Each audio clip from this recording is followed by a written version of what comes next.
నేర్చుకోవాలని అందరు ఆశతోని రావడం అనేది నాకు చాలా చాలా ఆనందంగా ఉంది.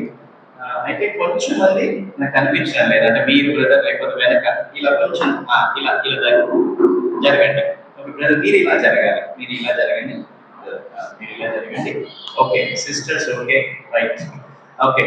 సో చాలా పరిచయం చేశారు నా గురించి, చాలా సంతోషం, చాలా ఆనందం, వెరీ గుడ్. నేను రావాలని ప్రతీక్ష ఒక 15-20 రోజుల నుంచి ప్లాన్ చేస్తున్నాను, బ్రదర్కి తెలుసు.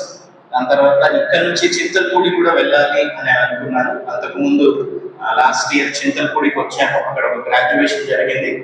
ఇంచుమించు అక్కడ ఒక 20 మంది పైగా వాళ్ళు గ్రాడ్యుయేట్ అయ్యారు. ఇంచుమించు వాళ్ళు మీలాగానే 10 పుస్తకాలు నేర్చుకుని చక్కగా దేవుని వాక్యాన్ని వాళ్ళు నేర్చుకున్నట్టుగా అది అక్కడికి వచ్చినప్పుడు చాలా సంతోషం అనిపించింది.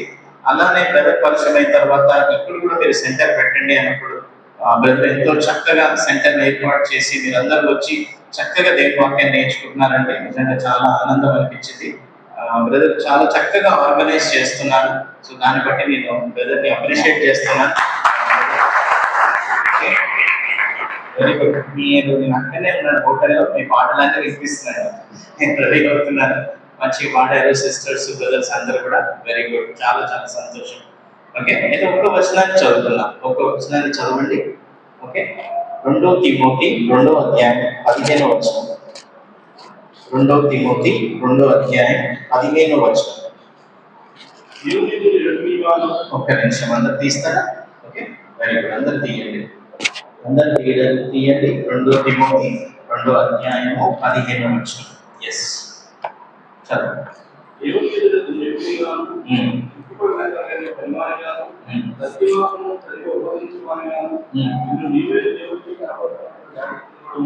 జాగ్రత్త పడము. ఓకే, తీసుకోవచ్చు. సో అక్కడ మీరు గమనించండి, మరొకసారి చదవండి స్టార్టింగ్. దేవుని ఫస్ట్ దేవుని ఎదుట యోగ్యునిగా సిగ్గుపడనక్కర్లేని పనివారిగాను, సత్యవాక్యమును సరిగా ఉపదేశించువారిగాను నిన్ను నీవే దేవునికి కనపరచుకున్నకు జాగ్రత్త పడము. అంటే ఒక దినాన కొంచెం మంది సిగ్గుపడతారు అనమాట, అవునా? అంతేనా? దాంట్లో ఉంది కదా, సిగ్గుపడని అన్నకని పనివాని వలె.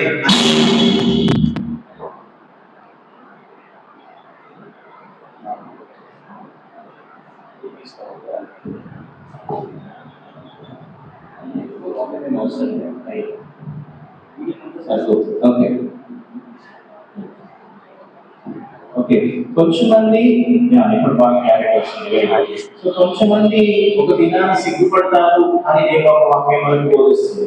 అంటే ఎందుకు వాళ్ళు సిగ్గుపడతారు చెప్తారా?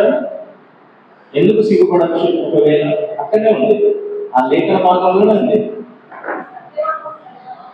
సత్యవాక్యాన్ని, వెరీ గుడ్, సత్యవాక్యాన్ని సరిగ్గా విభజింపకపోవడం బట్టి, సత్యవాక్యాన్ని ఉన్నట్టుగా చెప్పకపోవడాన్ని బట్టి ఒక దినాన దేవుని దగ్గర మనం ఏం చేయాలి? లేక అప్పగించే వారిగా ఉండాలి. మీరందరూ బాగా గుర్తుపెట్టుకోండి. ఈ రోజు నేను మీకు ఆల్రెడీ అయిపోయిన విషయాలు నేను చెప్పాలి అని నేను అనుకుంటున్నాను. అయిపోయిన విషయాలు నేను మీకు చెప్పాలనుకుంటున్నాను. అది కొంచెం లైక్ అలా పెట్టండి, ఈకో రాకుండా. ఈకో ఉందా? దానికి ఈకో తీసేసాను.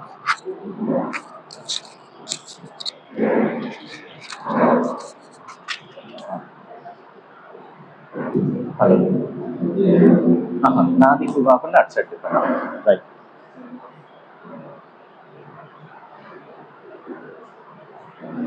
ఓకే, మీరందరూ బాగా రాసుకుంటున్నారు, వెరీ గుడ్. ఓకే, చాలా సంతోషం. రైట్, సరిపోయింది brother. Ya, very good, echo అవసరం లేదు.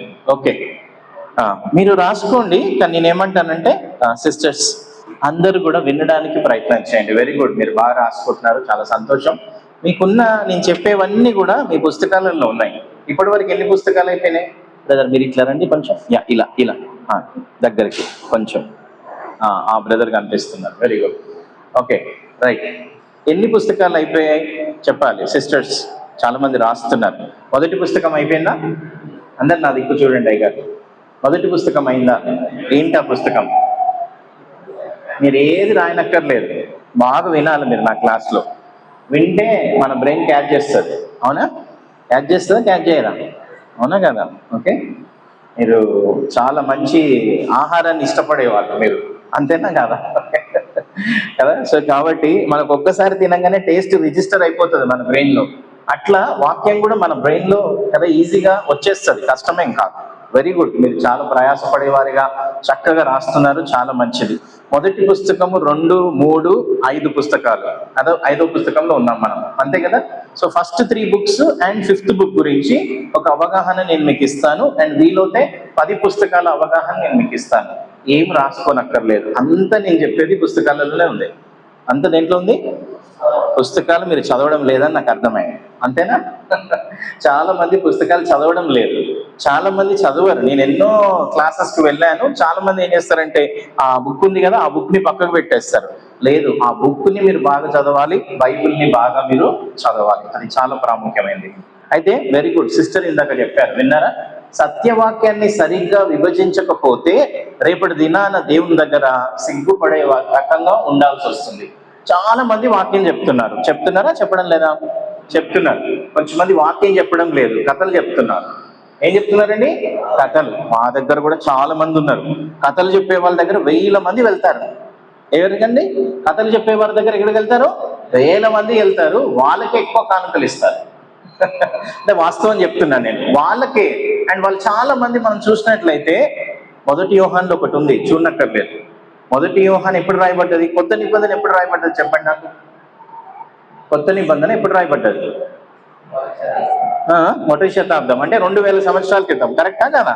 మీరు ఎందుకు చెప్తలేరు? 2000 సంవత్సరాల క్రితమే రాయబడ్డది. 1 యోహానులో ఒక వచనం ఉంది, అనేక మంది అబద్ధ బోధకులు ఉన్నారు అని అప్పుడే రాశాడు యోహాన్. మరి ఇప్పుడు లేరా? ఉన్నారు. మరి వాళ్ళు ఏం చేస్తారు? వాక్యాన్ని సరిగా విభజించరు వాళ్ళు. మీరు ఈ తర్ఫీదుకి ఎందుకు వచ్చారు? ఈ బైబిల్ కాలేజ్కి ఎందుకు వచ్చారు? మీరు వాక్యాన్ని సరిగా విభజించే వారిగా ఉండడం అనేది మీకు నేర్పించబడుతుంది. ఎంతమంది ఎవరన్నా టైలర్స్ ఉన్నారా? సిస్టర్స్, టైలరింగ్ వచ్చా? రాదా? Tailors, okay. మీరు కుట్టించుకుంటారా లేకపోతే రెడీమేడ్ కొనుక్కుంటారా? షర్ట్ ప్యాంట్ కుట్టించుకుంటారా, రెడీమేడ్ తీసుకుంటారా? చెప్పండి. రెడీమేడ్ తీసుకుంటున్నారు, వెరీ గుడ్, ఓకే. సో మీరు ఎన్నో కుట్టించుకుంటారు. సో ఎవరు మంచిగా ఏంటి ఏమంటారండి దాన్ని? టైలర్ అంటారు. మీ దగ్గర ఏమంటారండి? టైలరేనా? Okay, right. ఎవరు మంచి టైలర్ అండి? ఆ బట్టని జాగ్రత్తగా కట్ చేసేవారే మంచి టైలర్ అవుతారు. మంచి టైలర్ కాడనుకోండి, జాగ్రత్తగా కట్ చేయకపోతే ఏమైపోతుంది? పాడైపోతుంది. ఏం పాడైపోతుంది? ఆ బట్టనే పాడైపోతుంది, అది వేస్టింగ్, ఎందుకు పనికిరాదు. నువ్వు ఇష్టం వచ్చినట్టు కట్ చేసావనుకో, అది ఎందుకు పనికిరాదు. ప్యాంట్ చేయలేవు, షర్ట్ చేయలేవు, ఏం చేయలేవు దాంట్లో. అర్థమవుతుందా? మంచిగా కట్ చేయాలి. ఇక్కడ కూడా ఈ మాట ఏదైతే ఉందో, సత్యవాక్యాన్ని సరిగా విభజించే అనే మాట కూడా అక్కడి నుంచే వచ్చింది. అంటే సరిగ్గా, కట్ స్ట్రైట్ అనే పదం ఉపయోగించబడ్డది. సరిగ్గా మనం విభజించాలి దేవుని యొక్క వాక్యాన్ని. ఆ విషయాన్ని మీరు బాగా గుర్తుపెట్టుకోండి. సరిగ్గా విభజించడానికి కోసం సంబంధించిన సూత్రాలు మొదటి పుస్తకంలో నేర్చుకున్నారు. ఏంటో మొదటి పుస్తకం పేరు చెప్తారా చూడకుండా? మొదటి పుస్తకం పేరు అంటే, మొదటి పుస్తకం అయిపోయింది మాకు ఎన్నో నెలల క్రితము, సార్ మేము మర్చిపోతాం, మొదటి పుస్తకం అడగద్దు మమ్మల్ని అని అంటారా? అందరు అలానే చేస్తారు, అలా చేస్తే కష్టం. ఈ 4 పుస్తకాలు చాలా ప్రాముఖ్యమైనది. దాంట్లో మొదటి పుస్తకం బైబిల్ అధ్యయన పద్ధతులు, వ్యాఖ్యానించే నియమాలు. విన్నారా? వినలేదా? మొత్తం అయిపోయిందా? అది అయిపోయింది, కానీ మీరు చదవలేదు, మీరు దాన్ని నేర్చుకోలేదు. దాంట్లో 33వ పేజీ నుంచి 80 పేజీ వరకు 3 సూత్రాలు చెప్పబడ్డాయి. నేను మళ్ళీ ఒకసారి రివ్యూ చేస్తాను, ఇది చాలా ప్రాముఖ్యమైనది. ఈ 4 పుస్తకాలు ఈ కోర్సుకి ప్రాముఖ్యమైనది. మొదటిది, 2వది, 3వది, 5వది, ఓకే. సో కాబట్టి మొదటి పుస్తకంలో 3 సూత్రాలు నేర్చుకున్నారు. కొన్ని చెప్పండి, ఎవరైనా చెప్తారా 3 సూత్రాలు? ఓకే, 33 పేజీ నుంచి ఉంది అది యాక్చువల్గా అయితే. అదే హర్మనెటిక్స్ లో ఫస్ట్ పాయింట్ ఏంటి? ఒకటి మీరు 33వ పేజీ నుంచి నేర్చుకున్నారు. నేను పేజ్ నెంబర్ కూడా చెప్తున్నాను, ఇంటికి వెళ్ళి చూడాలి మీరు. కరెక్టే, కానీ దాంట్లో ఒక సూత్రాలు ఉన్నాయి, 3 సూత్రాలు ఉన్నాయి. బైబిల్ అధ్యయన పద్ధతులకు 3 సూత్రాలు ఉన్నాయి, అది చాలా ప్రాముఖ్యమైనవి, అవే చాలా ఇంపార్టెంట్. మొదటి బుక్ కీ అండి మొత్తం కోర్స్ అంతటికి కూడా. ఏంటి? తాళము చేయి. సో కాబట్టి ఏం చేయాలి? అది బాగా అభ్యాసం చేయాలి. మీరు వినే ఉన్నారు కానీ మర్చిపోయినారు అనుకుంటా. Very good. ఫస్ట్ వన్ ఏంటి? గ్రహించాలి కదా, గమనించాలి. పాఠ్య భాగాన్ని గమనించాలి. అందరూ చెప్పండి, పాఠ్య భాగాన్ని గమనించాలి. ఇప్పుడు మీరు చాలా మంది చెప్పంగానే రాసుకుంటున్నారు. ఇదే వచనాన్ని 4-5 సార్లు చదివితే, అదే అధ్యాయాన్ని 4-5 సార్లు చదివితే మనం గమనిస్తూ ఉంటాం కదా, దాన్ని గమనించుట అంటారు. పదములని గమనించాలి, వీటన్నిటిని గమనించాలి. అవన్నీ నేర్చుకున్నారా, నేర్చుకోలేదా? గమనించడంలో 4 గమనించాలి. ఐడియా ఉందా? పదములను గమనించాలి, నిర్మాణాన్ని గమనించాలి, సందర్భం, లేకపోతే యాక్చువల్ సందర్భం అనేది దాంట్లో నియమాలు వస్తుంది, వాతావరణాన్ని గమనించాలి, సాహిత్య శైలిని గమనించాలి. కరెక్టే కదా? మీరు మిస్ అయిపోయినారా? గుర్తులేవా? ఓకే, ఇప్పుడు వాతావరణం ఎట్లుంది? ఎండాకాలం, అంతేనా కదా? మొన్న చల్లగా ఉండే అని చెప్పారు పాస్టర్ గారు. సో కాబట్టి ఇప్పుడు చల్లగా అయిన తర్వాత ఎండ వచ్చేసింది. ఓకే, సో కాబట్టి మీరు అన్నిటినీ గమనించాలి. సో మొదటి సూత్రము, మొదటి బుక్ లో ఉన్న మొదటి సూత్రం చాలా ప్రాముఖ్యమైనది. ఓకే సిస్టర్, మీరు రాసుకుంటున్నారు, అవునా? Very good. ఓకే, అవన్నీ పుస్తకంలో ఉన్నాయి. సో మిమ్మల్ని ఇంకొక క్వశ్చన్ అడుగుతాను మిమ్మల్ని, అంటే ఈజీగా మీకు అర్థమవుతుంది. మీరు ఇప్పుడు ఒక కర్రీ చేయాలి, ఒక కూర తయారు చేయాలి. కూర తయారు చేయాలంటే ఏం చేయాలి? ఫస్ట్ ఏం చేయాలండి? చెయ్యరా మీరు? ఇంట్లో చేస్తారు కదా, ఏం చేయాలి? తెచ్చుకోవాలి. ఏదైతే కర్రీ చేస్తున్నామో, సిస్టర్ మీరు చేయరు అనుకుంటా, అవునా? సిస్టర్ ఏం చెప్పలేదు. ఫస్ట్ అన్నిటినీ రెడీ చేసుకోవాలి. చేసుకుంటామా, చేసుకోమా? లేదండి ఇవి లేదు కాబట్టి షాప్కి వెళ్తానన్నా అని అంటారా? షాప్కి వెళ్ళాలి పాస్టర్ గారు అని అంటారా? నో. అరే కారం అయిపోయింది, షాప్కి వెళ్తారా? ఉప్పు అయిపోయింది అని వెళ్తారా? అన్ని తెచ్చిపెట్టుకుంటారు, అవునా? కరెక్టే కాదా? పాఠ్య భాగంలో ఏమేమి ఉన్నాయి అన్నిటినీ గమనించుటనే మెట్టులో మనం చూడాలి కదా. ఏమేమి ఉన్నాయి, ప్రతి పదం కూడా ఇంపార్టెంటే, ప్రతి కదా ఈచ్ అండ్ ఎవ్రీ వర్డ్ కూడా ఇంపార్టెంటే. అన్నిటినీ గమనించాలి, అన్నిటినీ ఏర్పాటు చేసుకుంటారు. దాని తర్వాత ఏం చేస్తారు? దాని తర్వాత ఏం చేస్తారండి? సిస్టర్ చెప్పండి. వండుతారు, అంతే కదా. పాపం మొమ్మట పడుతున్నారు ఏంటి, మీరు చేయడం లేదండి అని అంటున్నారా? దాని తర్వాత పెట్టి స్టార్ట్ చేస్తారు వండడం. అది ఎంతసేపు పడుతుంది? ఇప్పుడు అన్ని కట్ చేసుకొని అన్ని రెడీ చేసి పెట్టుకోవడము ఒక టైం, కొంచెం టైమే. ఇది ఎక్కువ టైం పడుతుందా, పట్టదా? అంతేనా? ఒక అరగంట సేపు పడుతుంది. ఒకవేళ కూర కానీ, చికెన్ కానీ, ఒకవేళ మటన్ అంటే అదొక 40 నిమిషాలు పడుతుంది. సో ఇదంతా వండడానికి సమయం పడుతుంది. మొదటి మెట్టులో అన్నిటినీ గమనించిన తర్వాత రెండో మెట్టు ఏంటి? బ్రదర్ చెప్పారు. పాపం బ్రదర్ ఒక్కరే వచ్చారేమో క్లాస్కి, మరి మిగతా వాళ్ళందరూ అబ్సెంట్ అయినారేమో. జోసఫ్ బ్రదర్ అందరు వచ్చారు నాకు తెలుసు, కానీ మర్చిపోయారు. గమనించుట అనే మెట్టులో అన్నిటినీ మనం రెడీ చేసుకోవాలి, అన్నిటినీ గమనించాలి. రెండో మెట్టు చెప్పండి. రెండో మెట్టు ఏంటి? వ్యాఖ్యానించుట. చెప్పండి అందరూ. మొదటి మెట్టు గమనించుట, రెండో మెట్టు నేను మిమ్మల్ని గమనిస్తున్నా, మీరు నన్ను గమనిస్తున్నారు, అంతేనే కదా. ఓకే, ఏదన్నా వెళ్ళి కొనేటప్పుడు కూడా మనం గమనిస్తాం. గమనించడం అనేది చాలా ప్రాముఖ్యమైనది. లేఖన భాగంలో ఉన్నవన్నీ ఏంటి, ఏమేమి ఉన్నాయి ఏంటి అని అన్ని బాగా గమనించిన తర్వాత దాని అర్థాన్ని మనము గ్రహించగలుగుతాం. ఆ రెండో మెట్టు ఏంటంటే వ్యాఖ్యానించుట. ఎట్లా మనం కర్రీ చేస్తామో, కర్రీకి చాలా టైం అవుతుందో, వ్యాఖ్యానించే మెట్టుకి సమయం పడుతుంది, చాలా సమయం పడుతుంది. ఎందుకంటే వ్యాఖ్యానించే నియమాలు ఉన్నాయి. వ్యాఖ్యానించే మెట్టులో ఇంచుమించు 14 నియమాలు ఉన్నాయి. తెలుసా? బ్రదర్ ఒక నియమం చెప్పారు, సందర్భానుసారంగా వ్యాఖ్యానించాలని. ఓకే, చాలా నియమాలు ఉన్నాయి. ఉన్నాయా లేవా? ఉన్నాయి. మరి మీరు చదివారా? చదివాం కానీ మర్చిపోయాము అని అంటారు మీరు మళ్ళీ 1, 2, 3, 4 ఈ 5వ పుస్తకం, ఈ 4 పుస్తకాలు మళ్ళీ ఏం చేయాలి మీరు? ఇక్కడ ఏమంటారండి, ఒకటి రోటి పచ్చడి అంటారా? ఏమంటారు? రోటి పచ్చడేనా? మళ్ళీ మీరు రోట్లో వేసి దంచాలి, అంటే పుస్తకాలు దంచమంటారా? అలా మీరు చదవాలి. ఇప్పుడు గుర్తుందా సిస్టర్? ఇంటికి వెళ్ళిన తర్వాత చేస్తారా రోట్లో? మన మైండ్లో వేసుకొని బాగా చదవాలి. 2-3 సార్లు చదవాలి. ఈ సూత్రాలు చదివితే మన మైండ్లో ఉంటాయి. నేను మీకు చెప్తాను చూడండి, నేను చాలా సంవత్సరాల నుంచి ఈ కోర్సు కదా టీచ్ చేస్తున్నాను. సో కాబట్టి నాకు అన్ని ఏ పుస్తకంలో ఏమేమి ఉన్నాయి అన్నీ తెలుసు నాకు. మొదటి సూత్రము వ్యాఖ్యానించడంలో చెప్తారు ఎవరైనా? అక్షరార్థంగా వ్యాఖ్యానించాలి. చెప్పండి. ఇది చాలా ఇంపార్టెంట్. అక్షరార్థం అని అంటే ఇప్పుడు ఇదేంటి? మైక్ ని నేను వాటర్ బాటిల్ అనొచ్చా? మైక్ ఎక్కడైనా మైకే కదండి. ఇండియాలో మైకే, ఆఫ్రికాలో మైకే, అమెరికా దేశానికి వెళ్ళినా, ఎక్కడికి వెళ్ళినా అంతే. ఫ్యానే కదా, దాని బ్రాండ్ చేంజ్ అవుతుంది, దాని వేరేది చేంజ్ అవుతుంది. అంటే పదానికున్న అర్థాన్ని, సహజమైన అర్థాన్ని మనం తీసుకోవాలి. బైబుల్లో అక్షరార్థంగానే రాయబడేది. ఇందాక మనం చూసాం, ఇందాక అయ్యగారు చదివారు. ఏంటది? వచనము చదవండి మళ్ళీ. దేవుని ఎదుట యోగ్యునిగాను పనివానిగాను. చాలండి. ఇప్పుడు ఇదంతా అక్షరార్థమా కాదా? దేవుని ఎదుట యోగ్యునిగా అంటే మనం ఎలా అర్థం చేసుకుంటాం? అవును, దేవుని ఎదుట నేను యోగ్యునిగా ఉండాలి అని అర్థం చేసుకుంటాం, అంతే కదా. దానికి ఇంకేమన్నా అర్థం ఉందా? వేరే అర్థం ఉందా సిస్టర్? ఇంకా వేరే అర్థం పెడతామన్నా అని అంటారా దాంట్లో? బైబిల్ ఈజీగా రాయబడ్డది, మనకు అర్థం అవడానికి కోసమే రాయబడ్డది. బైబిల్లో కొంచెం కష్టమైన ఉన్నాయి. ఏంటంటే ప్రవచన పుస్తకాలే కష్టంగా ఉంటాయి. ప్రవచన పుస్తకాలలో చిహ్నములు ఉంటాయి, ఒకదానికి ఇంకో దానికి పోల్చి రాయబడ్డది. కానీ చాలా మటుకు బైబిల్ మనకు అర్థమయ్యే భాషల్లో రాయబడ్డది.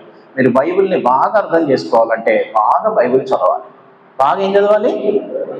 లేదా ఇక ప్రసంగాలు వింటాను యూట్యూబ్లో, లేకపోతే అక్కడికి వెళ్తాను అయ్యగారికి అక్కడ దగ్గరికి వెళ్తాను, లేకపోతే ఎంతో గంటలు ట్రావెల్ చేసి ఎక్కడనో వెళ్తానండి, అవన్నీ చేయకండి. నా విద్యార్థులు నేను అదే చెప్తాను ఎప్పుడు.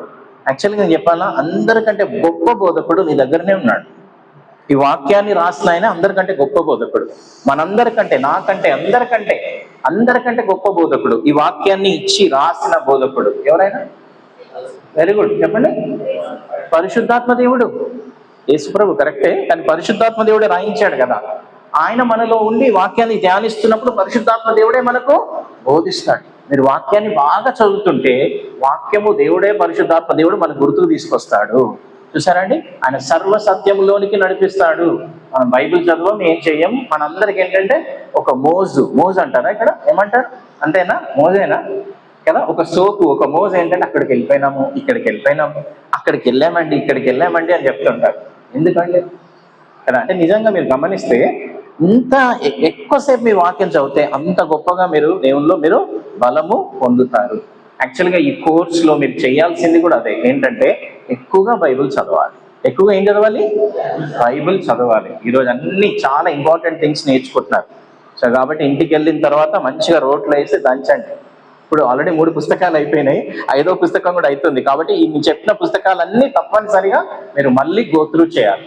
సో గమనించాలి. రెండోది ఏంటంటే వ్యాఖ్యానించాలి. వ్యాఖ్యానించడంలో కొన్ని ప్రాముఖ్యమైన మెట్లు చెప్తున్నారు, ప్రాముఖ్యమైన విషయాలు. అక్షరార్థంగా వ్యాఖ్యానించాలి. అర్థమైందా? అంటే పదాలకున్న అర్థాన్ని మనం తీసుకోవాలి. అర్థమైందా? అర్థం కాలేదా బ్రదర్? దేవుడు లోకమును ఎంతో ప్రేమించను, అక్షరార్థంగా తీసుకుంటావా? అంటే దేవుడు లోకాన్ని ఎంతో ప్రేమించను అంటే ఏమో నాకు తెలియదు బ్రదర్ అని అంటామా మనం? అంటే ఎంతో ప్రేమించాడు. ఎవరిని ప్రేమించాడు చెప్పండి? ఏంటి? లోకాన్ని అంటున్నారా? అట్లా అనకండి. లోకం అని అంటే మనం కొంచెం బ్రెయిన్ ఉపయోగించాలి. విన్నారా? కొంతసేపు అయిన తర్వాత అయ్యగారు టీ ఇస్తారు. ఇప్పుడు ఇంకా షార్ప్ కావాలి. ఓకే, ఇంకా షార్ప్ అవుతుంది నేను అడిగే ప్రశ్నలు. ఓకే, లోకం అంటే సిస్టర్ లోకం అని అంటుంది. ఓకే, అందుకే అడుగుతున్నాను నేను. మనల్ని దేవుడు ప్రేమిస్తాడు. యాక్చువల్గా దేవుడు నన్ను ఎంతో ప్రేమించాడు కాబట్టి నా కొరకు సిలువ ఎక్కాడు. అవును, నేను ప్రేమించలేదా? ప్రేమించలేదా? 1 యోహానులో ఒక వచనం ఉంది, మీరు ఆయన ప్రేమించలేదు కానీ ఆయన మొట్టమొదటిగా మిమ్మల్ని ప్రేమించాడు. దేవుడు మిమ్మల్ని ప్రేమించి మిమ్మల్ని రక్షించుకున్నాడు కాబట్టి ఈ దినాన మీరు ఏం చేశారు? బైబిల్ క్లాస్కి వెళ్తున్నారు కదా, రక్షింపబడ్డారు, దేవుని సన్నిధికి వెళ్తున్నారు, ఆలయానికి వెళ్తున్నారు, ఆరాధనకి వెళ్తున్నారు, అంతే కదా. నేనే రక్షించుకున్నా సార్, నేనే దేవుని కనుక్కున్నా అని చెప్తామా మనం? మీరు కనుక్కున్నారా దేవుణ్ణి? మీరే రక్షించుకున్నారా? అయ్యా అవి వేయచ్చు, ఈవెన్ ఇది కూడా వేయచ్చు బ్రదర్. అక్కడ సౌండ్ వస్తుంది, ఇది కూడా వేయండి. ఎస్ బ్రదర్, ఒక్కరు అందరు డిస్టర్బ్ కానక్కర్లేదు, ఒక్కరు వేస్తే సరిపోతుంది. ఓకే, ఐ థింక్ సిస్టర్ ఇది కూడా వేయండి సిస్టర్, చాలా బ్రైట్నెస్ వస్తుంది. ఇది వేయండి. ఓకే, కొంచెం దగ్గరికి వేయండి. ఎస్, ఓకే, రైట్, సరిపోయింది. Thank you. ఓకే, సో కాబట్టి మీరు గమనించండి. రెండో ఓకే చాలండి సిస్టర్, అది చాలు, ఒకటి చాలు. రెండో నియమం ఏంటి? సందర్భాన్ని బట్టి వ్యాఖ్యానించాలి. చెప్పండి అందరూ. పెళ్ళికి వెళ్ళారా? పెళ్ళికి వెళ్తే మంచిగా తయారవుతారా, తయారుగారా? ఏం చెప్పలేరు మీరు అసలు, నేను తయారే కాము సార్ అని అంటారా? ఒక అరగంట సేపు ఉండాలా అద్దం ముందు, మంచిగా తయారై నీట్గా డ్రెస్ బాగుందా లేదా అని జోక్ చేస్తున్నాను నేను, అంతేనా కదా? అదే బర్త్డేకి అయితే కొంచెం మామూలుగా సింపుల్గా మనం తయారై వెళ్తాం. పెళ్లి వేరే, పెళ్లికి ఇచ్చే బహుమానం వేరే, మామూలుగా బర్త్డేకి వెళ్ళేది వేరే. బర్త్డేకి ఒక 30, 50, ఒక 100 మంది వస్తారేమో, పెళ్లికి చాలా మంది వస్తారు, ఊరంతా వచ్చింది సార్ అని అనొచ్చు మనం. ఊరంతా వచ్చిందండి అని అంటాం. అంటే అక్కడ సందర్భం వేరే, ఇక్కడ సందర్భం వేరే. సందర్భం ఉన్నది బైబిల్లో, ఆ సందర్భానుసారంగా మనం ఏం చేయాలి? వ్యాఖ్యానించాలి. మీరు మొదటి పుస్తకంలో చాలా అద్భుతమైన ఒక లెసన్ ఉంది. సందర్భాన్ని బట్టి వ్యాఖ్యానించకుండా, ఇవన్నీ నియమాలను బట్టి వ్యాఖ్యానించకపోతే ఒక అపార్థం ఉంది, ఒక అపాయం ఉంది. దాన్ని ఏమంటారంటే రూపకంగా చెప్పుట, లేకపోతే ఆత్మీయమైన అలంకారణము. ఆత్మీయమైన అలంకారం చదివినారా, చదవలేదా? అది చదివారా? అవన్నీ గోత్రం అయినాయి. ఆత్మీయమైన అలంకారం అంటే ఏంటి కదా? ఏంటంటే మా భాషలో చెప్పాలంటే, మా హైదరాబాద్ భాషలో ఇక్కడ కూడా ఉందో మరి తెలియదు నాకు సామెత. ఓకే, చారానా దానికి బారానా మసాలా అంటారు. ఉందండి ఈ సామెత? ఇక్కడ లేదు కదా, తెలుసా? చారానా దానికి బారానా మసాలా అంటారు. ఓకే, అంటే చిన్నదానికే ఎక్కువ మసాలా వేస్తున్నాము. అంటే రూపకంగా చెప్పుట, ఆత్మీయమైన అలంకారం చేయుట అంటే ఏంటంటే అక్కడ చెప్పబడిన అర్థాన్ని తొలగిపోయి సొంతై కలిపి చెప్పడం అన్నమాట. సొంతై కలిపేసి చెప్పడం. అక్కడ ఉన్న అర్థం వేరే కదా, వీళ్ళు కలిపేసి చెరిపేస్తున్నారు. అలా చెప్పడం తప్పు అవుతుంది. అలా చెప్పొచ్చా? అలా చెప్పడానికి ఆస్కారం ఉందా? లేదు, అలా చెప్పడానికి వీలు లేదు. కానీ కొంచెమంది కథలు, కల్పనా కథలు ఇంకా అనేకమైనవి చెప్తున్నట్టుగా మనం చూస్తున్నాం. ఒక వచనం చదవండి. ఇదే తిమోతి, మొదటి తిమోతి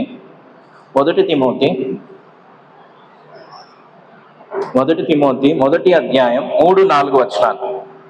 నేను మాస్యతను వెలుచుటగా సత్యమునకు భిన్నమైన బోధ చేయవద్దని, కల్పనా కథలను మితములేని వంశవాదనలు, విశ్వాస సంబంధమైన దేవుని ఏర్పాటుతో కాక వివాదముతోనే సంబంధం కలిగి ఉన్నవి కనుక వాటిని లక్ష్యపెట్టదని కొందరికి ఆజ్ఞాపించుటకు ఎఫెసులో నిలిచి ఉండవాలని నిన్ను హెచ్చరించిన ప్రకారం ఇప్పుడు హెచ్చరించుచున్నాను. చాలండి. ఇక్కడ ఒక మాట 2 సార్లు, పదం 2 సార్లు రిపీట్ చేయబడ్డది. ఏంటది?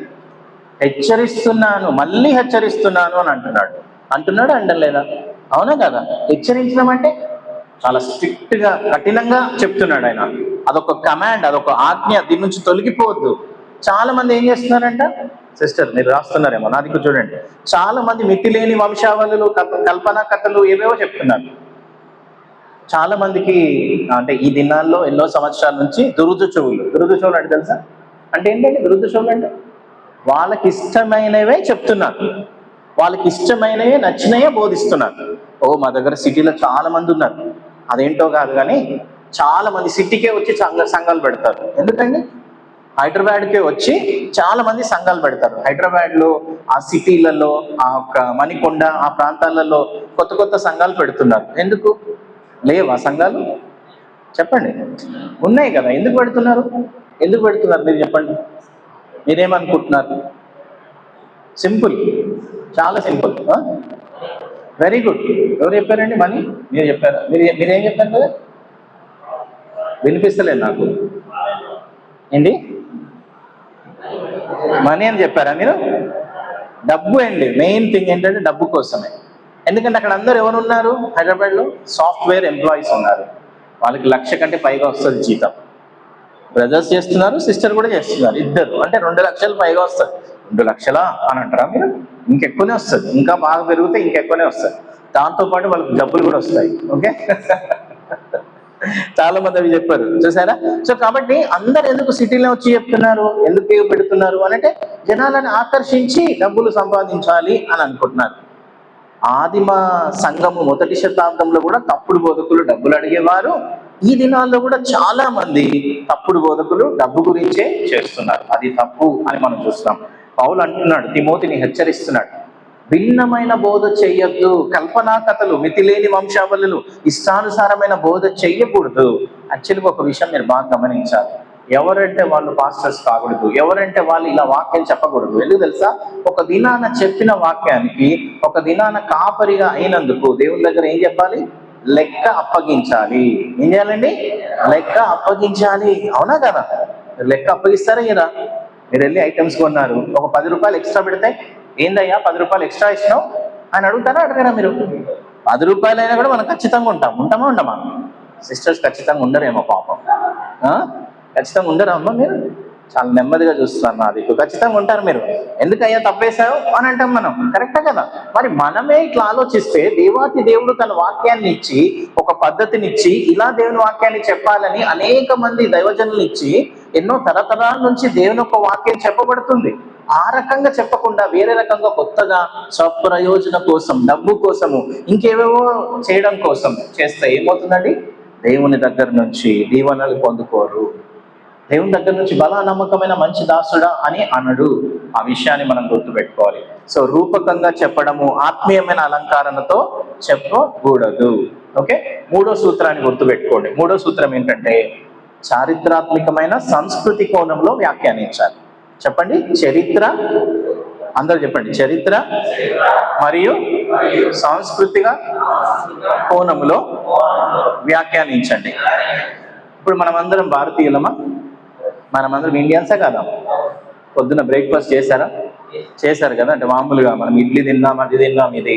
ఓకే, సిస్టర్స్ అందరు కూడా శారీస్ వేసుకున్నారు, మీరు డ్రెస్సెస్ వేసుకున్నారు, మీరు ఇలా ఉన్నారు.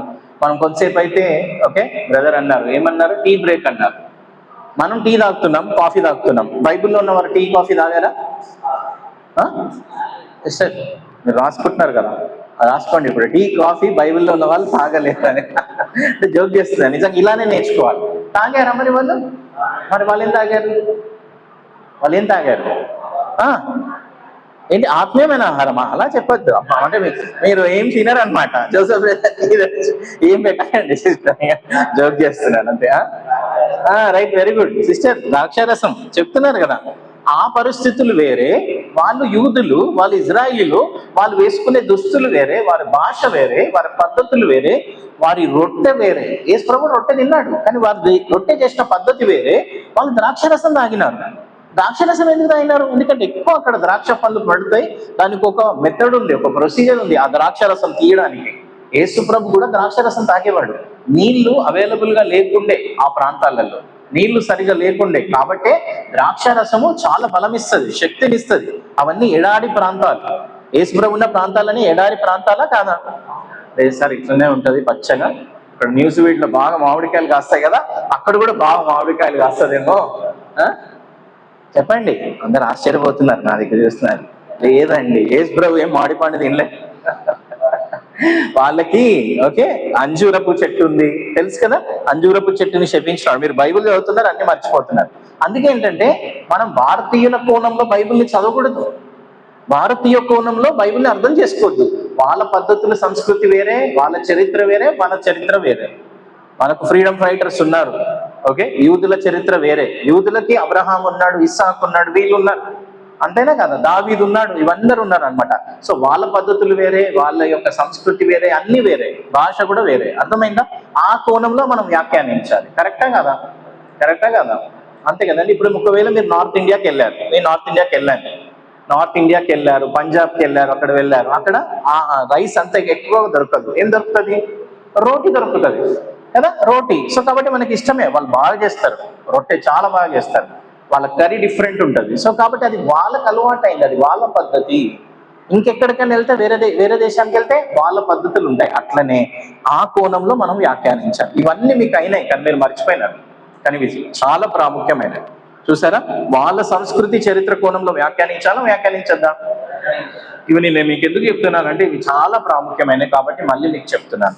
ఇంకోటి 4వ సూత్రం, ఇతర లేఖన భాగం కోణంలో వ్యాఖ్యానించాలి. చెప్పండి, ఇతర లేఖ భాగములో మనం ఏం చేయాలి? వ్యాఖ్యానించాలి. ఓకే, ఇప్పుడు మనం అనుకుందాం, ఇప్పుడు మనకు 2-3 మైక్లు ఉన్నాయి. 2-3 మైక్లో పాడితే ఎక్కువ వస్తుందా రాదా? చెప్పండి. ఓకే, ఇప్పుడు ఒక్కరే పాడుతుందని అనుకుందాం. ఒక్కరే పాడితే వాయిస్ తక్కువ ఉంటుంది కదా. 2-3 పాడితే, ఇంకో 10 మంది పాడితే ఎక్కువ వస్తుంది, అవునా కాదా? అంటే ఒక వచనం అర్థం కాకపోతే, ఒక అంశానికి సంబంధించిన ఒక వచనం అర్థం కాకపోతే, అదే అంశానికి సంబంధించిన వేరే వచనాలు, బైబిల్లో ఉన్న వేరే వచనాలను తీసుకొని వాటి కోణంలో దీన్ని మనము అర్థం చేసుకోవాలి. ఓకే, అర్థమైందండి? ఇప్పుడు ఇందాక క్లోజ్ చేశాం మనం. ఇందాక ఎంత ఉండే? వెళ్తురు చాలా ఎక్కువ ఉండేనా లేదా? అంతేనా కదా? ఇప్పుడు నైట్ టైంలో ప్రేయర్ జరుగుతుంది, నైట్ టైంలో ప్రార్థన జరుగుతుంది, కరెంట్ పోయింది. సో ఒకరు సెల్లో వాళ్ళ లైట్ ఆన్ చేశారు. ఒక్కరు ఆన్ చేస్తే ఎంత వస్తుంది? కొంచెమే వస్తుంది. 10 మంది ఆన్ చేస్తే ఎక్కువ వస్తుంది. అంటే ఒక్క వచనం అర్థం కాకపోతే అదే అంశానికి సంబంధించిన, అదే టాపిక్ కి సంబంధించిన వేరే వచనాలు వేరే పుస్తకంలో ఉన్నవి తీసుకొని వాటి వెలుగులో ఈ వచనాన్ని అర్థం చేసుకోవాలి. అర్థమైందా? బైబిల్ ఎప్పుడు కూడా పాత నిబంధన కొత్త నిబంధన మనం చదవాలి.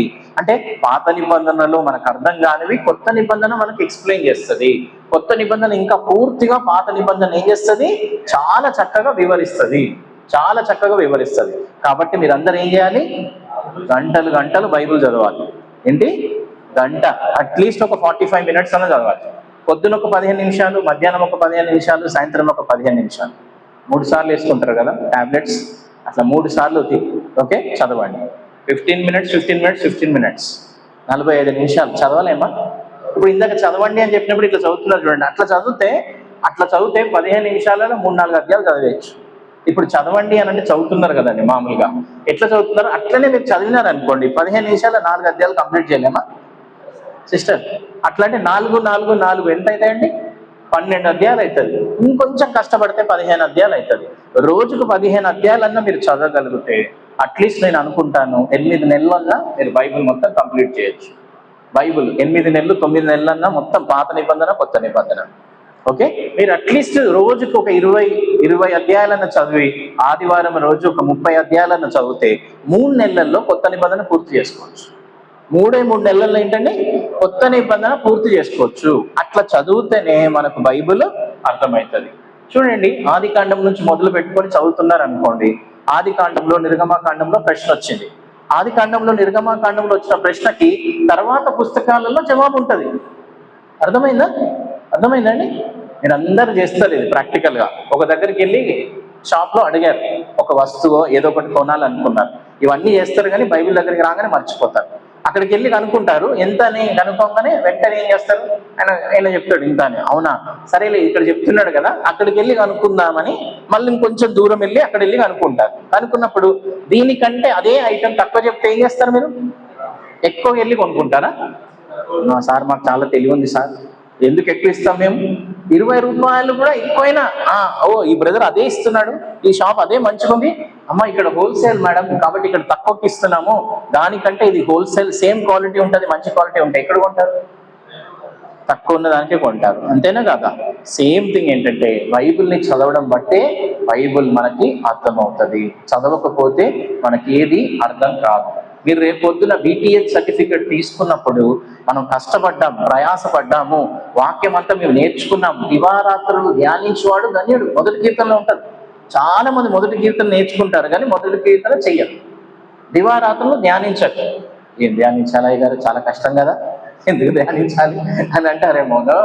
నేను నిజం చెప్తున్నాను, ఈ క్లాస్లో కూడా ఎవరైతే బాగా కష్టపడతారో వాళ్ళే దీవించబడతారు, వాళ్ళని దేవుడు గొప్పగా వాడుకుంటాడు. మీరు అలా చేస్తే దేవుడు గొప్పగా దీవిస్తాడు. నిజంగా అలా ప్రయాసం ఉండాలి మనలో, మనం కష్టపడాలి. దేవుని వాక్యం చదువుతూ ఉంటే దేవుని యొక్క వాక్యం మనకి ఏంటండి అర్థము అవుతుంది. ఆ విషయాన్ని గుర్తుపెట్టుకోండి.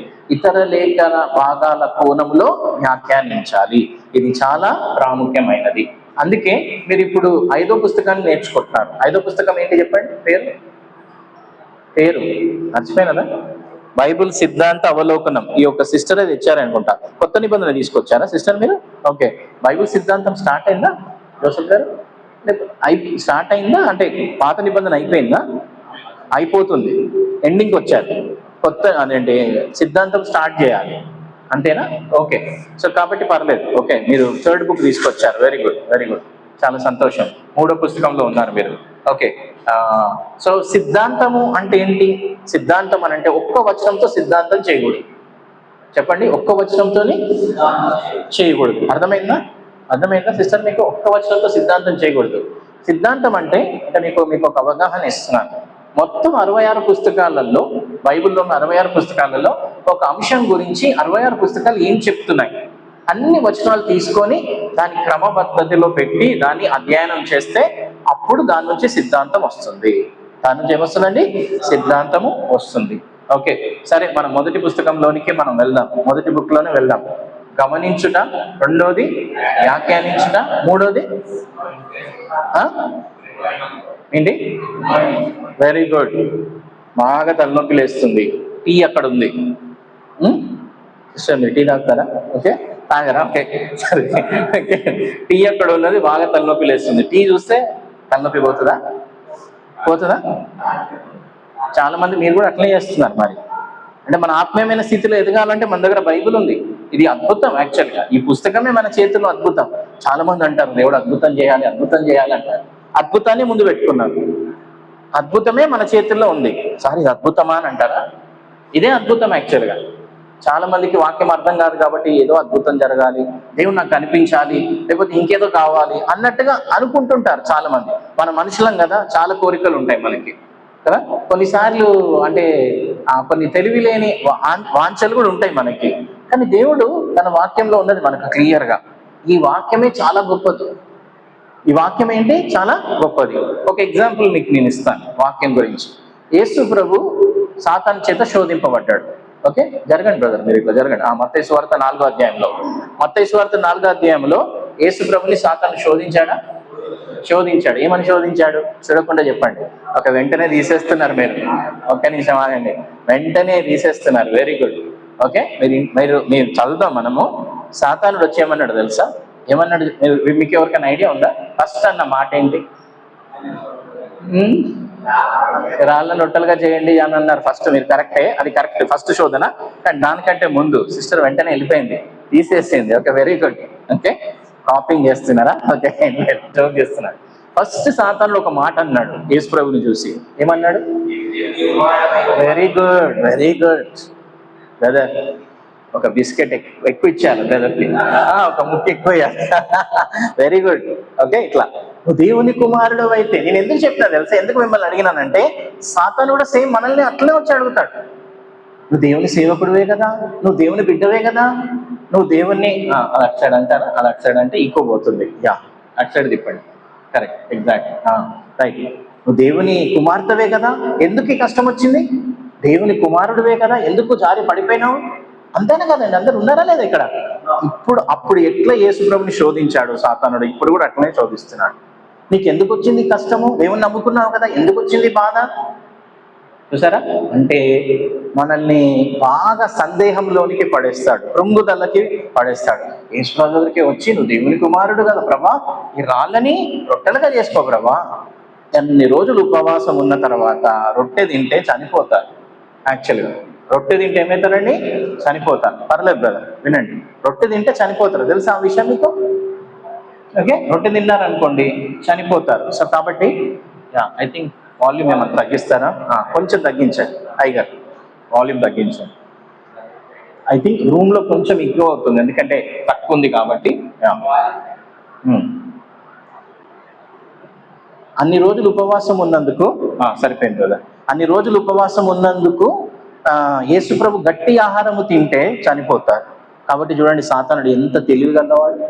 సాతానుడు 24 గంటలు పనిచేస్తున్నాడు మన మీదనే. అన్యులు అవసరం లేదు, విగ్రహారాధకులు అవసరం లేదు, సినిమా యాక్టర్స్ అవసరం లేదు, నాయకులు అవసరం లేదు. ఆల్రెడీ ఆయన రాజ్యంలో ఉన్నారు వాళ్ళందరూ కూడా. కరెక్టా కదా? అవునా కదా? చాలా మూవీ యాక్టర్స్ ఉన్నారండి. ఆంధ్రాలో బాగా ఇష్టపడతారు కదా. ఆంధ్ర మోజు ఉంటుంది కదా. ఏం లాభం అండి, ఈ మూవీ యాక్టర్స్ అంతా వేస్ట్ పీపుల్ కదా. ఏం లేదు, మన డబ్బులు తీసుకొని వాళ్ళు సుఖపడుతున్నారు. ఇంత ఇచ్చేయండి, ఎంత పెద్ద వ్యసనం కదా. నేను ఒక్కప్పుడు మారు మనసు పొందుకు ముందు సినిమాలు చూసినాను నేను కూడా. ఇంత విచిత్రంగా ఉండేదంటే నిలబడేవాడిని టికెట్స్ కోసం మంచిగా. నేను చాలా చిన్నగా ఉన్నప్పుడే మారు మనసు పొందిన, దేవుని కృపని బట్టి. 8వ తరగతిలో మారు మనసు పొందిన, 13 సంవత్సరాలప్పుడు మారు మనసు పొందిన. కానీ 12 సంవత్సరాల వరకు ఇలా నిలబడి సినిమా అంటే ఒక పిచ్చి ఉండేది. చూడండి ఎంత బాధాకరమైంది కదా, ఎట్లాంటిది. సో కాబట్టి మీరు ఒక్కసారి గమనించినట్లయితే సాతానుడు ఎట్లా యేసు ప్రభుని శోధించాడు, ఇప్పుడు కూడా మనల్ని అట్లనే శోధిస్తున్నాడు. దేవుని బిడ్డవైతే ఎందుకు వచ్చింది కష్టము అని అంటాడు. మరి యేసు ప్రభు ఈవెన్ రెండో శోధన చెప్పండి. యేసు ప్రభుని ఒక ఎత్తైన శిఖరానికి తీసుకెళ్లి దూకమని చెప్తాడు. ఎవరు వచ్చి పట్టుకుంటారంట? దేవదూతలు. వాక్యము కీర్తనలో నుంచి చెప్పినాడు. ఇప్పుడు చెప్పండి, సాతానికి వాక్యం తెలియదా? తెలుసా? ఆది కాండం నుంచి ప్రకటన గ్రంథం వరకు తెలుసు, మనకే తెలియదు. ఆది కాండం నుంచి ప్రకటన గ్రంథం వరకు తెలుసు, కానీ మనకే తెలుస్తలేదు.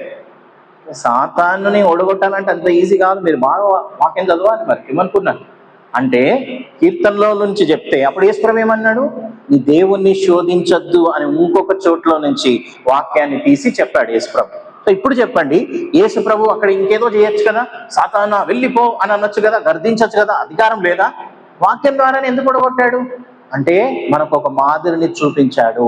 వాక్యము ద్వారానే మనం విజయాన్ని పొందగలుగుతాము, ఇంకేం లేదు. తల కింద పెట్టి కాలు మీద లేపితే సార్ సాతాన్ని జయించాలంటే నో. అర్థమవుతుందా మీకు? అలా ఏం చేయనక్కర్లేదు. ఎక్కడనో వెళ్ళిపోయి శక్తి పొందుకోవాలి సార్ అని అంటారా? నో, వాక్యమే శక్తి. మీలో ఉన్నవాడు లోకంలో ఉన్నవాడు కంటే బలవంతుడు, గొప్పవాడు. ఎవరు మీలో ఉన్నవాడు? పరిశుద్ధాత్మ దేవుడు. యాక్చువల్గా దేవుడే మనలో జీవిస్తున్నాడు. సార్ దేవుడు జీవిస్తున్నాడా నాలో అని అంటామా? అవును, మరి ఎవరన్నా కాదని? కరెక్టే, దేవుడే ఉన్నాడు మీలో. కానీ మనకి ఇవన్నీ తెలుస్తలేదు. టీచింగ్ లో, వాక్యం నేర్చుకోవడంలో ఇవన్నీ బయటకు వస్తే అరే నిజంగా చాలా నిబ్బరంగా ఉంటాం. నేను చాలా ఒక సంఘంలో చాలా ప్రసంగాలు చేసిన మరణం గురించి, పరలోకం గురించి, నరకం గురించి. ఎవ్రీ ఫస్ట్ మంత్ అక్కడికి వెళ్తాను అనమాట, ఫస్ట్ సండే. వాళ్ళకి చెప్పినాను, విశ్వాసులు చనిపోతే ఇక్కడ క్లోజ్, దేవుని దగ్గర ఓపెన్ కదా, కళ్ళు తెరుచుకుంటాం అక్కడ, అంతే. ఏముందండి, ఏం కాదు. అందుకే ఒక రకంగా ఇక్కడ నుంచి వెళ్ళిపోతే ఇంకా మంచిది. ఇవన్నీ బాధ్యతలు ఉండవు, ఇవేముండదు. చాలా ఎండ ఉంది సార్, చెమట వస్తుంది, బరువు బాధ్యతలు ఏముండయి. ఇక్కడ క్లోజ్ అయిపోతే ఎక్కడ తెలుస్తావు నువ్వు? విశ్వాసం అయితే కళ్ళు ఎక్కడ తెరుస్తావు? దేవుని దగ్గర. అక్కడ విశ్రాంతి ఉంటుంది. ఆ లాజరు బహుగా సుఖపడుతున్నాడు అబ్రహాం రొమ్మున. తెలుసాదే లేదా? కొత్త నిబంధన చదవలేదా? చదివినా. మరి మనం ఎందుకు ఇట్లా పోల్చుకోవాలి? ఇట్లా వాక్యాన్ని పోల్చుకుంటే మనకు అర్థమవుతుంది. ఇక్కడ ఎంతో ధనవంతుడు, మంచిగా మటన్, చికెన్, ప్రాన్స్ బిర్యానీ, ఇంకే బిర్యానీలు ఉన్నాయి ఇక్కడ పులావ్ ఫేమసా? ఓకే సిస్టర్, ఏం ఫేమస్ అమ్మా ఇక్కడ? బాగా ఏమేమి ఉన్నాయో, చేపలు కదా, అయ్యగారు చెప్పినారు పొద్దున, చేపలు అన్ని తిన్నాడు. ఓకే, ఏం తక్కువ లేదు. సూట్ మీద సూట్ వేసుకున్నాడు, బాగా సుఖించాడు, బాగా ఎంజాయ్ చేస్తాడు. ధనవంతుల దగ్గర రోజు సాయంత్రం కాగానే పార్టీలు డిస్కోలు అన్నీ అనమాట. ఎందుకంటే ధనం ఎక్కువ ఉంది కాబట్టి. బెల్లం ఎక్కడుంటే ఏముంటది? ఈగలక్కనే ఉంటాయి కదా. సో అయ్యగారి దగ్గర బాగా డబ్బు ఉంది కాబట్టి అందరు వచ్చేసినారు. సో కాబట్టి ఎంత సుఖవంతంగా జీవించినాడు. చనిపోగానే ఎక్కడ తెరిచినాడు కళ్ళు? పాతాళంలో యాతన పడుతున్నాడు. కరెక్టా కదా? చూడండి మనం ఎంత గొప్ప వారమో, మనకు దేవుడు ఇచ్చిన రక్షణ ఎంత గొప్పది. నేను రెండు చెప్తాను అద్భుతాలు. దేవుడు మనకు మీ చేతుల్లో ఉన్నది బైబిల్ అద్భుతం. కనిపించే అద్భుతం ఏంటి? బైబిల్. జరిగిన అద్భుతం ఏంటి మీ జీవితంలో? జరిగిన అద్భుతం ఏంటి? రక్షణ. చెప్పండి, రక్షణ. జరిగిందా జరగలేదా? జరిగిందంటే సంతోషంగా ఉండాలి, సంతోషంగా మరణించాలి. ఏం కాదు. దేవుని దగ్గరికి వెళ్తున్నాం. మనం ఎక్కడికి వెళ్తామండి? దేవుని దగ్గరికి వెళ్తున్నాం. స్టెఫెన్ని కొడుతున్నారు రాళ్లతోని. కొడుతుంటే స్టెఫెన్ ఏమన్నాడు? యా ప్రభా నన్ను కాపాడు అని అన్నాడా? ప్రభా నా ప్రాణాన్ని అప్పగిస్తున్నాను. మొట్టమొదటి హతసాక్షి అయినాడు ఆయన. అక్కడ మనం గమనించినట్లయితే ఎంత గ్రేట్ అండి.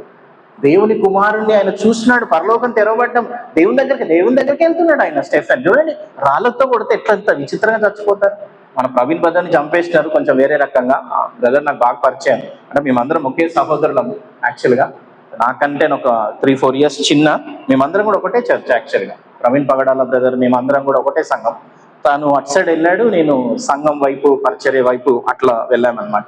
సో కాబట్టి మీరు చూడండి ఎంత గొప్పగా వాళ్ళు జీవించారు, ఎంతగా వాక్యాన్ని వాళ్ళు ప్రేమించారు. సో కాబట్టి మనం కూడా ఏం చేయాలి? వాక్యాన్ని మనం ఎక్కువగా ప్రేమించాలి. యేసు ప్రభువే వాక్యం ద్వారా సాతాన్ని జయించాడు. మనం కూడా వాక్యం ద్వారానే సాతాన్ని జయించగలుగుతాము. దేవుని వాక్యాన్ని బాగా ధ్యానించి, దేవుని వాక్యాన్ని క్రమబద్ధంగా నేర్చుకుంటే మీ విశ్వాసం కొండలాగుంటుంది. మీ విశ్వాసం ఎట్లయితుందండి? కొండలాగుంటుంది. ఇప్పుడు ఇంకొక ఎగ్జాంపుల్ కూడా చెప్తాను చూడండి. ఇవన్నీ బైబిల్ ఎగ్జాంపుల్సే. దావీదు అందరు గజగజ వణుకుతుంటే దావీదు ఎందుకు వణకలేదు? గొలియాతు ముందు ఎందుకు వణకలేదు? అందరూ ఆజానుబాబులు, యుద్ధ వీరులు, సౌలు, వీళ్ళందరూ కదా వణికిపోతున్నారు. ఎవరి ముందు సిస్టర్? తెలుసాది లేదా? గొలియాతు. మీరేం చెప్తలేరు. గొలియాతు సిస్టర్కి లేదు కట్. ఓకే గొలియాతుకి ఎందుకు మరి వీళ్ళందరూ వణికిపోతున్నారు? దావీదు ఎందుకు వణుకుతలేడు కదా? నిజమైన దేవుణ్ణి మీరేం చెప్తున్నారు కదా? నిజమైన దేవుణ్ణి తెలుసుకున్నాడు, కలిగి ఉన్నాడు. Okay, very good. ఇంకా చెప్పండి. Very good. ఇంకా చెప్పండి. దావీదు దేవుడు తోడై ఉన్నాడు. Okay, very good. ఇంకా మీరేం చెప్పారా? ఓకే, మనలో ఉన్నవాడు లోకంలో ఉన్నవాడి కంటే గొప్పవాడు. ఇంకేమని చెప్తారా? ఇప్పుడు చెప్పినారు సిస్టర్, కట్టండి అన్నట్టు. ఓకే, నిబంధన ఇచ్చాడు. Very good, correct. యాక్చువల్గా మీరు చూస్తే కరెక్ట్, మీరు చెప్పినవన్నీ కరెక్టే. దావీదు దేవునితో గొప్ప సంబంధం ఉంది. దావీదుకి దేవునితో ఏముందండి? గొప్ప సంబంధం ఉందండి. సంబంధం ఉందా లేదా? ఇప్పుడు మీరు అనుకోండి, మీరు న్యూజివీడ్ ప్రాంతంలో చాలా మంచి ధనికుడైన వ్యక్తి మీకు స్నేహితుడు ఉన్నాడు అనుకుందాం. ఓకే, అనుకుందాం. ఓకే, సో మీ స్నేహితుడైనా మీరు వెళ్ళి అడిగితే ఇవ్వలేడా? చేయలేడా? ఇస్తాడా? ఇయ్యడా? సందేహం ఏమైనా ఉందా? లేదు. మరి దేవుడు ఎంత గొప్పవాడు, దేవుడు ఎంత గొప్పవాడు దావీదుకి తెలుసు కదా. వెళ్ళి సౌలు దగ్గర అంటున్నాడు, ఇట్లా ఒక ఎలుగుబంటి వస్తే ఇట్లా పేపర్ లాగా చింపేసిన సార్ అని అన్నాడు. ఎలుగుబంటి ఏంటి, దావీదు ఏంటి? ఇగో ఇట్లానే ఉంటాడు దావీదు, ఇంకొంచెం పెద్దగా ఉంటాడు అంతే. ఒక 13-14 ఇయర్స్ ఉంటాడు అంతే. 12, 13, 14 సంవత్సరాలు అంతే, యవనస్తుడు.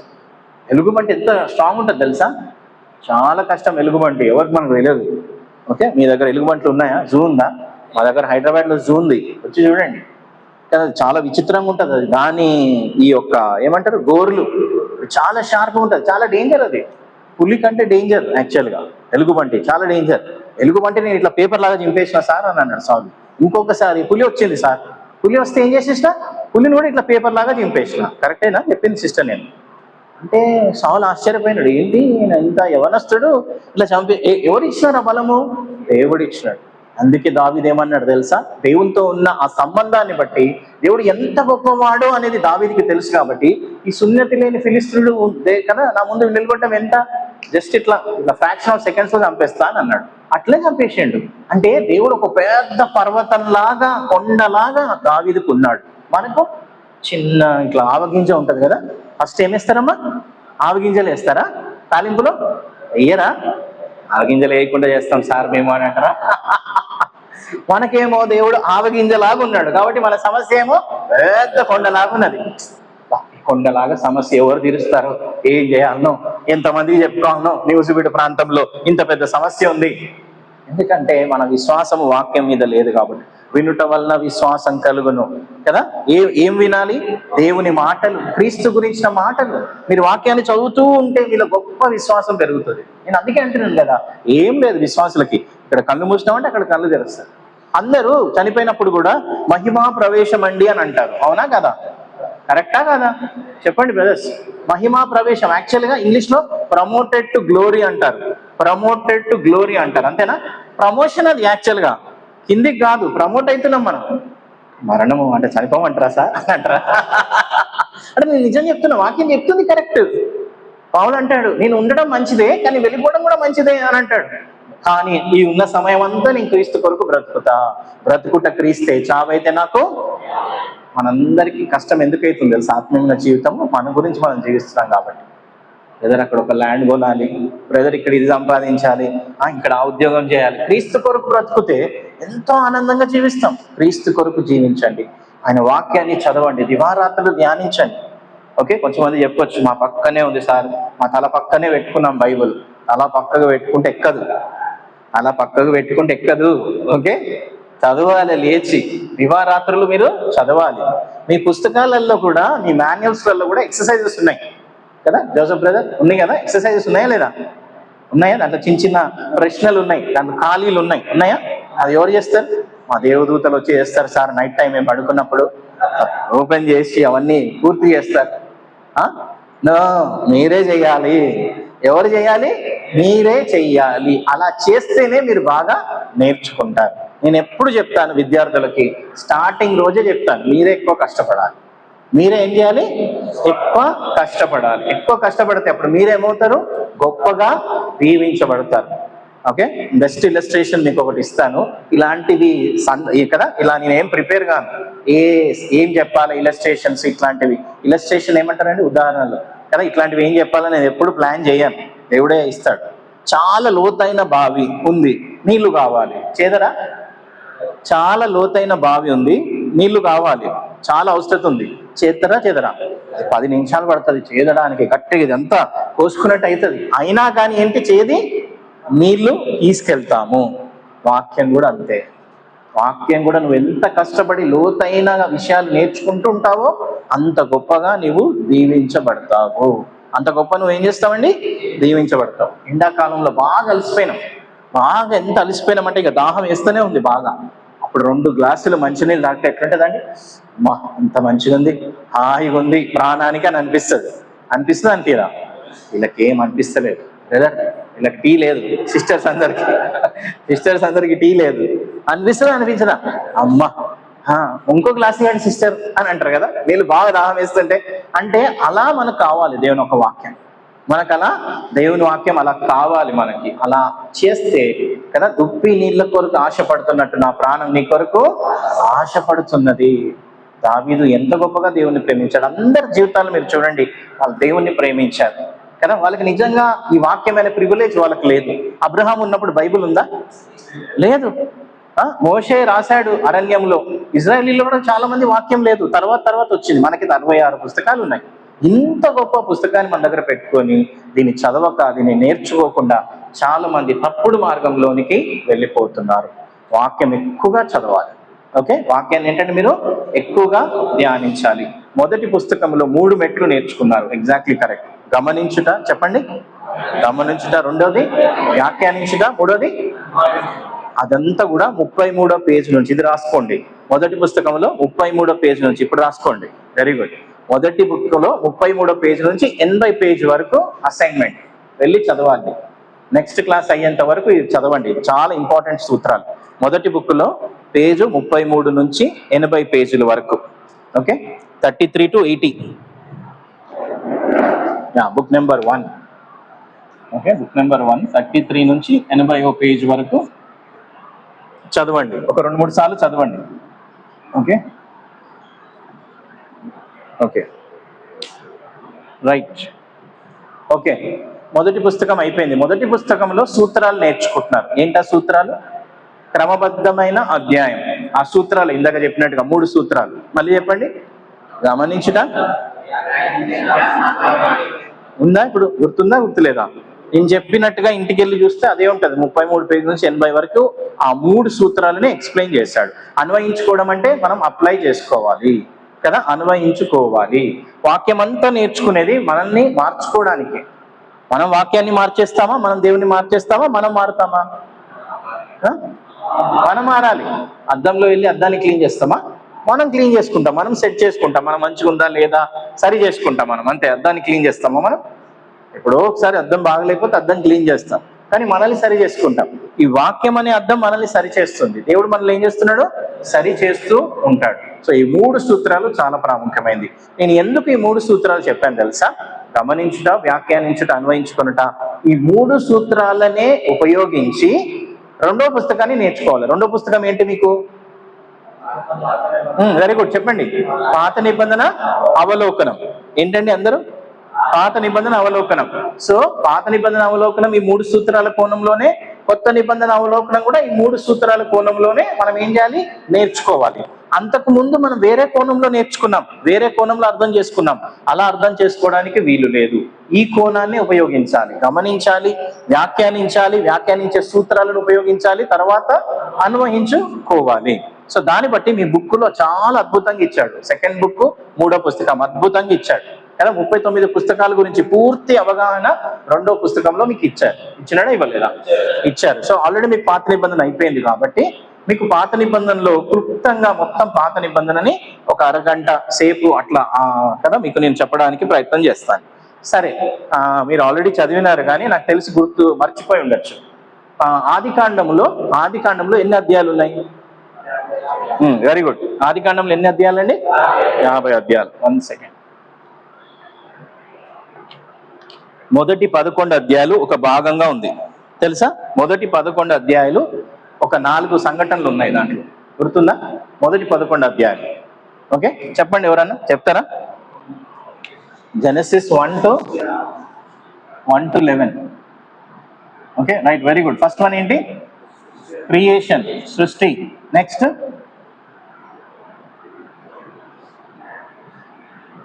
ఫాల్, పతనము. కరెక్టే కదా? ఫస్ట్ సృష్టి, అవునా కదా? అందరు చెప్పండి. సృష్టి. రెండోది ఏంటి? పతనము. మూడోది ఒకటి వస్తుంది చాలా, 40 రోజులు 40 రాత్రులు. మర్చిపోయినారు, పాత నిబంధనలు మర్చిపోయినారు. నేను ఏంటి? ఫ్లడ్. ఓకే, జలప్రలయం. జలప్రలయం వచ్చిందా రాలేదా? 40 రోజులు 40 రాజులా, లేకపోతే 4 రోజులు 4 నైట్స్ సార్ అంటారా? ఓకే, దాని తర్వాత లాస్ట్ టైం వస్తుంది జనాంగములు, నేషన్స్. ఓకే, అంతేనా కాదా? సరే, ఇవన్నీ ఒక ఎత్తు అయితే, అంటే ఇవన్నీ ఒక ఎత్తు అయితే మీరు గమనించినట్లయితే, ఓకే, ఈ 4 గురించి మొదటి 11 అధ్యాయాలు ఉన్నాయి. యాక్చువల్గా ఒక గొప్ప బైబిల్ టీచర్ ఏమన్నాడు అంటే, మొదటి 11 అధ్యాయాలు మీరు ఏం రాసుకోవద్దు బ్రదర్, అదంతా ఉంది బుక్ లో. ఏది? 2వ బుక్ లో ఉంది. మొదటి 11 అధ్యాయాలు బైబిల్లో ఆది కాండంలో నేర్చుకుంటే బైబిల్ అంతా అర్థమవుతుందంట. బైబిల్ అంతా మీకేంటి అర్థమవుతుంది, చూసారా? సో ఫస్ట్ సృష్టి, తర్వాత పతనము, అంటే పాపం వచ్చింది, పతనమైంది, తర్వాత జలప్రలయం వచ్చింది, తర్వాత జనాంగములు, అంటే అనేకమైన భాషలు వచ్చినాయా రాలేదా? అందరు వేరే వేరే ప్రాంతానికి వెళ్ళిపోయినారు కాబట్టి ఇట్లా అమెరికన్స్, నల్లవాళ్ళు, తెల్లవాళ్ళు, చైనీస్, జాపనీస్, అమెరికన్స్, వీళ్ళందరూ ఇండియన్స్ ఇట్లా తయారయ్యారు. అంతేనే కదా? వారి అక్కడ ఉన్న దాన్ని బట్టి మార్పులు అనేది వచ్చినాయి. ఓకే, ఇవన్నీ ఉన్నాయి మీరు బాగా గమనించినట్లయితే. ఓకే, సో మొదటి 11 అధ్యాయాల్ని ఒకసారి మనం పక్కకు పెట్టి 12వ అధ్యాయం చాలా ప్రాముఖ్యమైనది, మీరు చెప్పాలి. ఓకే, మీరు క్లాస్ అంటే సార్ ఏం అడగారేమో అనుకున్నారు కదా, ఆల్రెడీ అయిపోయినవే మళ్ళీ రివ్యూ చేస్తున్నాను మీకు. కానీ ఈ విషయాలు మీరు బాగా గుర్తుపెట్టుకుంటే మీరు మొత్తం 3 పుస్తకాలు ఒక అవగాహన వచ్చినట్టే మీకు, మొత్తం 3 పుస్తకాలు. ఓకే, ఆది కాండం 12వ అధ్యాయం చూడకుండా చెప్పండి. ఆది కాండం 12వ అధ్యాయం. Very good. ఏంటి? అబ్రహాంని పిలుచుకున్నారు. చాలా మందికి తెలుసు అబ్రహాం అంటే. మా హైదరాబాద్ లో అబ్రహాం అంటే ఏంటి తెలుసా? కదా ఏంటండి? విశ్వాసమునకు తండ్రి. అబ్రహాంకి ఇంకొక మీనింగ్ కూడా ఉంది మా దగ్గర, అక్కడ హైదరాబాద్ లో. ఓకే, ఏంటండి? కరెక్టే, ఏం చెప్పారా? బీఫ్. కరెక్ట్.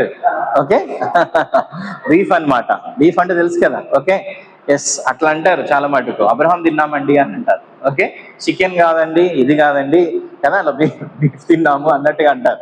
కొన్ని బైబిల్ కాలేజెస్ లో అది చేస్తారు, అలా చేసి వాళ్ళు పెడతారు. కాబట్టి అంటే మీరు గమనించండి, యాక్చువల్గా 12వ అధ్యాయం, ఆది కాండం 12వ అధ్యాయం నుంచి మలాకి వరకు కూడా ఒకే స్టోరీ, ఒక కథ. అది యాక్చువల్గా ఇప్పుడు ఆది కాండం 12వ అధ్యాయం నుంచి అబ్రహాం స్టార్ట్ అయింది, కరెక్టే. అక్కడ నుంచి మలాకి వరకు ఒకటే కథ. ఎవరి కథ? ఎవరి స్టోరీ? వెరీ గుడ్, అందరు చెప్పండి. ఎవరి స్టోరీ? ఇజ్రాయెల్ యొక్క స్టోరీ, ఇజ్రాయెల్ యొక్క కథ. ఆ విషయాన్ని మీరు గుర్తుపెట్టుకోవాలి. దేవుడు అబ్రహాంని పిలిచి 3 వాగ్దానాలు చేశాడు. అయ్యా, నీ పేరు గొప్పగా చేస్తానన్నాడు, నేను ఒక గొప్ప జనాంగంగా చేస్తా అన్నాడు, నీ నుంచి వచ్చే సంతతి నుంచి అందరి వంశావళిని నేను ఏం చేస్తాను? దీవిస్తాను, ఆశీర్వదిస్తాను. ఇప్పుడు మీరు చెప్పండి, మనము యూదులమా మనం, లేకపోతే ఏంటి మనము? వెరీ గుడ్, మనం ఎవరమండి? అన్యులం. మరి మనం దీవించబడలేదా? మీరందరూ వేరే వేరే సంఘాలకు వెళ్తారా? Okay, right. టీ వచ్చింది, రెడీయా? ఓకే, సో పెట్టి పోస్తారా దాన్ని? ఎట్లా? ఓకే, అరేంజ్ చేస్తే ఓకే, చేసేస్తే మంచిది. Okay, right. బ్రేక్ తీసుకుందాము. సో బ్రేక్ తర్వాత మీరు మీ పేర్లు చెప్పాలి. ఈ క్లాస్ చెప్పడానికి కోసమే నేను టైం ఉంది కదా అని కొంచెం టైం వేస్ట్ చేయకుండా క్లాస్ చెప్పాను. తర్వాత టీ తాగిన వెంటనే మీరు మీ పేర్లు ఏంటో చెప్పాలి. పరిచయం చేసుకుంటారా? గంట సేపు చెప్తాం సార్ అంటారా? 2 నిమిషాలు మీ పేరు, మీరు ఎక్కడి నుంచి వచ్చారు. ఓకే, సరే, చిన్న ప్రేయర్ చేసుకొని మనం టీ బ్రేక్కి వెళ్దాం. అందరం నిలబడదాం. ఓకే, బ్రదర్ చేయమంటారా? నేను చేస్తాను. Okay, right. అందరు కూడా చేయొచ్చు, అందరు కూడా వాడబడచ్చు. ఒక్కొక్కరు ఒక్కొక్క సమయంలో వాడబడాలనేది కూడా మా ఆశ. ఓకే, ప్రార్థన చేసుకుందాం, చిన్న ప్రార్థన చేసుకుందాం. తర్వాత టీ బ్రేక్ తొందర